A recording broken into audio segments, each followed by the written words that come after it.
ប្រសិនបើអ្នកចាប់កង្កែបឆ្លាតវៃមួយកក្បាលបោះចូលទៅក្នុងឆ្នាំងដែលមានទឹកកំពុងតែពុះនោះអ្នកទាំងអស់គ្នានឹងសង្កេតឃើញថាកង្កែបនោះ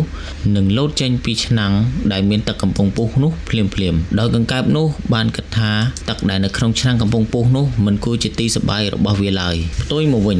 បើសិនជាយើងយកកង្កែបមួយកក្បាលដែលឆ្លាតវៃនោះយកទៅដាក់នៅក្នុងទឹកដែលត្រជាក់យើងសង្កេតឃើញថាកង្កែបមួយកក្បាលនោះពុំបានរើបំរាស់ឬក៏លោតចេញទៅណានោះទេដោយវាគិតក្នុងចិត្តថាទឹកនេះគឺត្រជាក់ល្មមត្រជាក់ខ្លួនស្រួលសប្បាយលេងណាស់បន្ទាប់មកទៀតគេក៏បានលើកធុងត្រជាក់ដែលមានកង្កែបនៅខាងក្នុងនោះទៅដាក់នៅលើចង្ក្រានហើយបន្ថែមភ្លើងបន្តិចម្ដងតើវានឹងមានអ្វីកើតឡើងកង្កែបដែលកំពុងតែមានអារម្មណ៍ថាត្រជាក់ស្រួលខ្លួនពី3នាទីក្រោយមកវានិយាយនឹងខ្លួនឯងថាទីនេះក៏ក្តៅស្រួលខ្លួនណាស់ប៉ុន្តែអ្វីដែលវានឹកស្មានមិនដល់គឺទឹកនោះគឺចាប់ផ្ដើមពុះម្ដងបន្តិចរហូតធ្វើឲ្យកង្កែបមួយកក្បាលនោះខ្សៃសង្ខារហើយអ្នកទាំងអស់គ្នាអាចយកកង្កែបនោះយកទៅច្នៃធ្វើម្ហូបអាចជាម្ជូរគ្រឿងតកួនក៏បានអាចច្នៃទៅជាឆាគ្រឿងបាទយ៉ាងឆ្ងាញ់ពិសាតើអ្វីទៅគឺជាតម្លៃអប់រំនៅក្នុងរឿងមួយនេះស្របពេលដែលកង្កែបដែលតាំងខ្លួនឯងជាកង្កែបឆ្លាតវៃហើយយើងអាចកែប្រែកង្កែបដែលឆ្លាតវៃនោះទៅជាកង្កែបដែលល្ងងមួយកក្បាល